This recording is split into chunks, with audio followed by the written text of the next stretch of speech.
चलें, एक तो मुबारक हो आपको आईनी तरमीम की, वो बहुत ज़रूरी है, उसके बगैर तो मामला आगे बढ़ नहीं सकते इस मुल्क के। बाकी सारी चीज़ें ऑटोमेटिकली उसके साथ ही सारे मसाइल हल हो जाएंगे। ये बिल्कुल ठीक बात है कि ये बहुत बड़ी सज़ा है कि डी सीट हो जाएगा मेंबर, मतलब इससे बड़ी सज़ा और क्या हो सकती है ना। नाहल हो गया, वो उसकी चली गई सीट, लेकिन वो यकीनन एक ख़ास वजह से दिया गया था, एक ख़ास माहौल में फ़ैसला दिया गया था। वो आमिर आपको बता चुके हैं उसकी सारी तफसीलात, मैं उसमें दोबारा नहीं जाना चाहूँगा।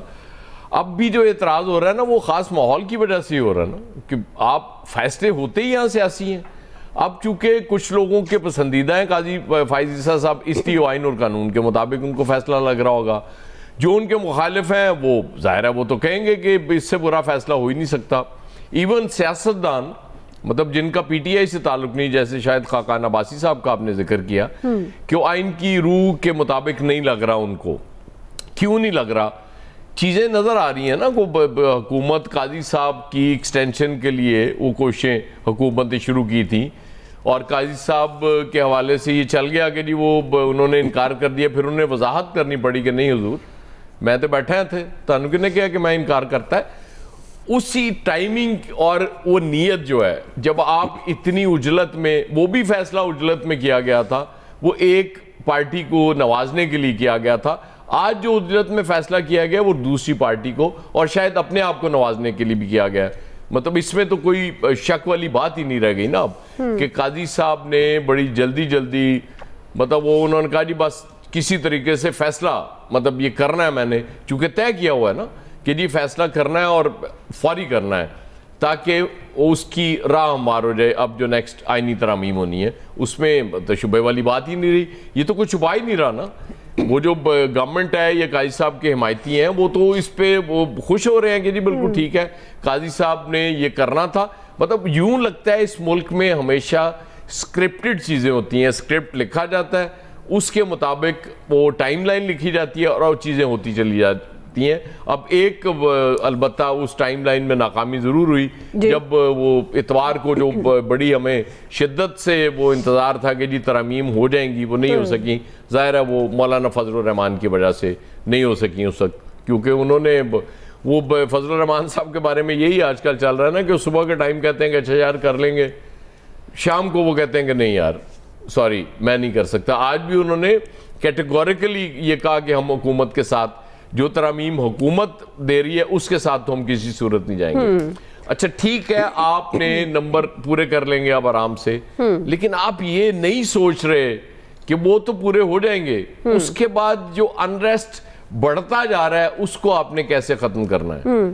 ठीक है, आपके पास ताकत है, आपके पास इख्तियार है, आपके पास इक़्तिदार है, आप करते जा रहे हैं, लेकिन मतलब वो किस हद तक और कब तक, ये सवाल बड़ा अहम है। क्योंकि इस मतलब नहीं ये सोचा जा रहा कि आप जो करना चाह रहे हैं वो करते जा रहे हैं, लेकिन क्या आपने ये सोचा, मतलब 1% भी चांस अगर हो ना अनरेस्ट का, तो फिर बैठ के सोचना पड़ता है कि यार कोशिश करते हैं कि अनरेस्ट ना ही आए। कुछ चीजें मतलब फजल रहमान साहब को अगर ये इस वक्त मोतबर बना लेते तो चीजें चेंज हो सकती थी, कि ठीक है जी आप सबसे बात कर लें।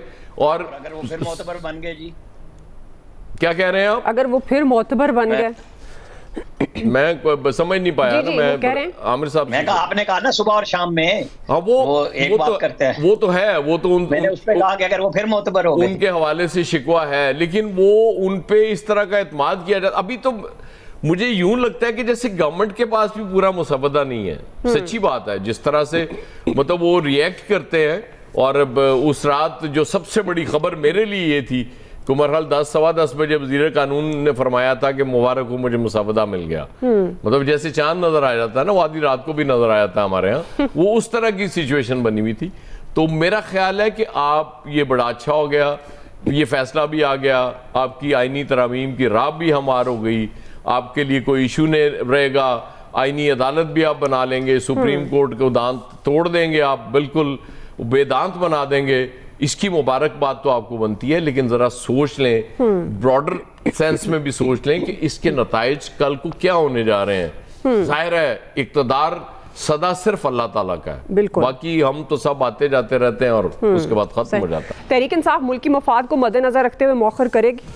पहले तो मुझे फैसल वावडा साहब की वीडियोस का इंतज़ार रहेगा, यकीनन बहुत इंटरेस्टिंग होंगी और ज़ाहिर है वो लोग इंतज़ार भी कर रहे होंगे उसका कि वो आ जाएं।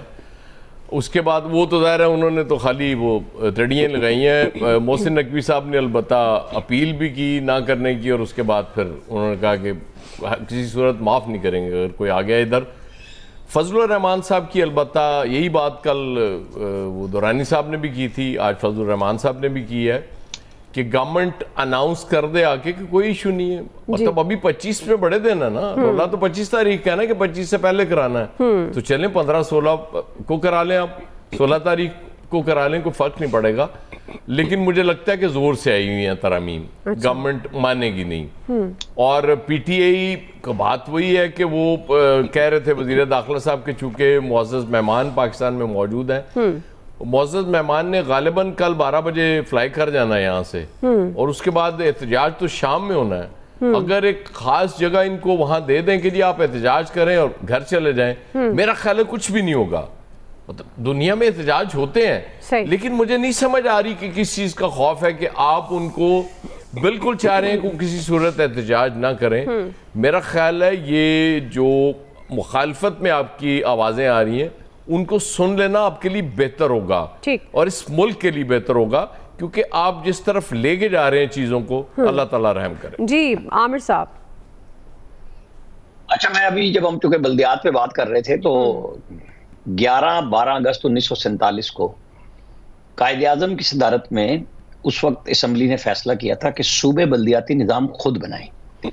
अब मसला हमारे यहाँ भी यही है कि अगर हम उस पर बात करते हैं ना, तो ये बात जहन में रखी जाए कि विफाक जब भी इस तरह सूबे में मुदाखलत करता है तो सूबे आगे से खासतौर पे फैसल चूंकि बात करते हैं शहरी सिंध के हवाले से स्पेशली, और हम उसमें हैं भी इस बात के हक में कि ये काम होना चाहिए जी। तो ये राय सबकी तरफ से आनी चाहिए, वरना फिर ये विफाक की मुदाखलत कहलाती है, सही। जो जनरल परवेज मुशर्रफ ने उस वक्त की थी। अच्छा, अब आ जाए ये एहतजाज, जाहिर है इमरान खान साहब की सरिश्त में है कि अगर वो इक़्तिदार में है तो ठीक है, वरना चाहे चीन के सदर ने आना है, चीन के वजीर आजम ने आना है, किसी ने भी आना है, उनकी बला से वो कहीं भी बैठे हों, उनको बातों से कोई फर्क नहीं पड़ता, तो फिर करें एहतजाज। पहले भी रोका था, उनकी नजर में अपने अलावा तो किसी की वैल्यू है ही नहीं, तो लिहाजा हमें और आपको वेट करना होगा कि वजीर दाखिला ने जो आज धमकी लगाई है कि फिर आप भी यहीं हैं और हम भी यहीं हैं, फिर हम उसे भी देखेंगे कि कैसे वो इसको रोक लेते हैं, कितने लोग आते हैं नहीं आते हैं, क्योंकि ना खान साहब मान रहे हैं ना वफाकी हुकूमत मान रही है, तो फिर ठीक है, दमादम मस्त कलंदर है, हम उसका जायजा लेंगे, उसके ऊपर कल बात भी कर लेंगे।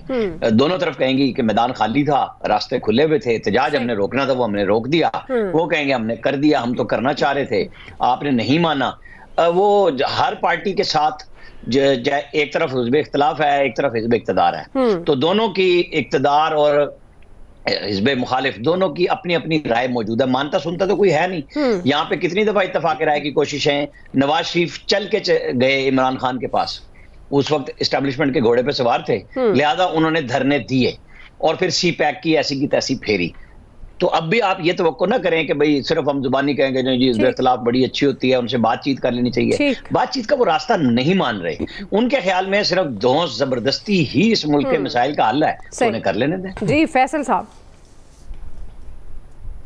मैंने सिर्फ आमिर साहब की बात दे दूं कि बल्दियाती निज़ाम सूबों के मातहत है, यही तो इस मुल्क का मसला है कि सूबे ही तो मजबूत बल्दियाती निज़ाम की राह में रुकावट है, और निज़ाम को जो है और इसके इख्तियारात को आइनी तहफ़्फ़ुज़ हासिल नहीं है। भाई ये कहते हैं कि बल्दियात जो है सूबों का फंक्शन है, हम ये कहते हैं कि बल्दियाती निज़ाम के इख्तियारात को आइन में लिख दिया जाए, ये सूबों के मताज बना दिया गया है, ये सूबे ही तो सबसे बड़ी रुकावट है।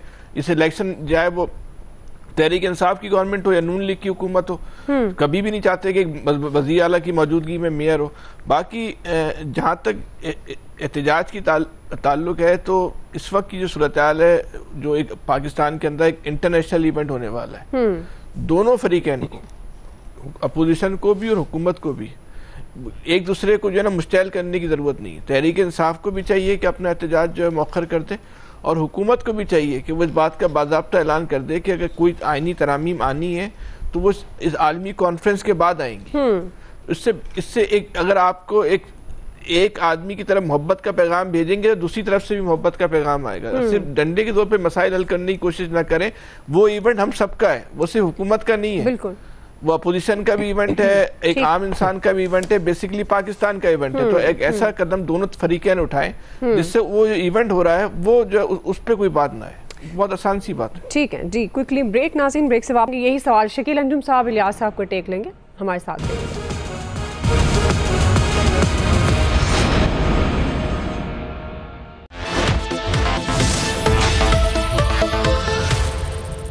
Karshi Johar